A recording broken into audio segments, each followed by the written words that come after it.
بسم الله والصلاة والسلام على رسول الله. اعمل لكم عرض باذن الله من يوم الجمعة 14/11 لحد الجمعة 21/11. ركز معايا في العرض اول. الصلاة على النبي. معاك الزبدة النيوزيلندي الاصلي اللي خربت الدنيا. زبدة نيوزيلندي اصلي. الكيلو ب 75 جنيه والكرتون على بعضيها 10 كيلو ب 650 جنيه. كرتونة 650 جنيه 10 كيلو. عمال بعرض القشطة. القشطة البلدي الفلاحي.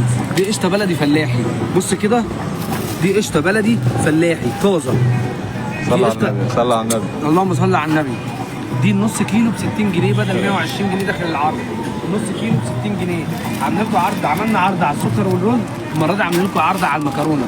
اي كيس مكرونه ب 8 والاثنين ب 15. شغال. اي نوع مكرونه ب 15. كل انواع المكرونه. صلى على جمال النبي. تعالوا وصلوا على النبي.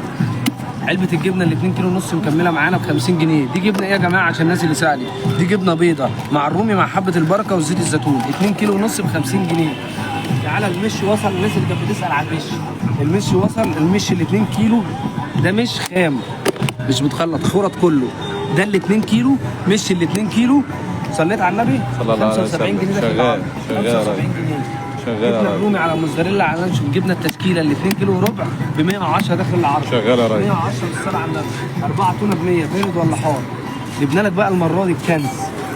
جبنا لك الكولا الازايز، الواحده ب 7 ونص والاثنين ب 15. الواحده ب 7 ونص والاثنين ب 15. اللي عايز الكنز كله بيبس. الاثنين ب 15 والواحده ب 7 ونص.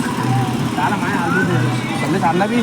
البن معاك الساده والمحوج ب 35 جنيه ربع كيلو. شغال يا ريس. شغال يا ريس. شغال يا ريس. 35 جنيه. الساده والمحوج. الشاي ب 5 جنيه يا باشا. الشاي ب 5 جنيه. احنا في حاجات هنقدر نقول لكم عليها وفي حاجات مش هنقدر نقولها عشان وقت الفيديو ده. عندك المربى كيلو ب 35 جنيه. كيلو مربى ب 35. تعالوا معايا على الحلاوه. الحلاوه دي يا جماعه قالب كيلو ونص، كيلو بالظبط، كيلو 400 على الميزان. كيلو 400 ب 85 جنيه. كيلو 400 ب 85 جنيه. خش على الزيت. صليت على النبي. تعالى بص على الزيت. شغال يا ريس. شغال يا ريس. شغال يا ريس. 275. طب اللتر ب 50 جنيه بس داخل العرض. العروض معاك من يوم الجمعه 14/11 لحد يوم الجمعه 21/11. العنوان مساكن عين شمس، اول شارع احمد عرابي بجنب النادي الثقافي. السلام عليكم ورحمه الله وبركاته.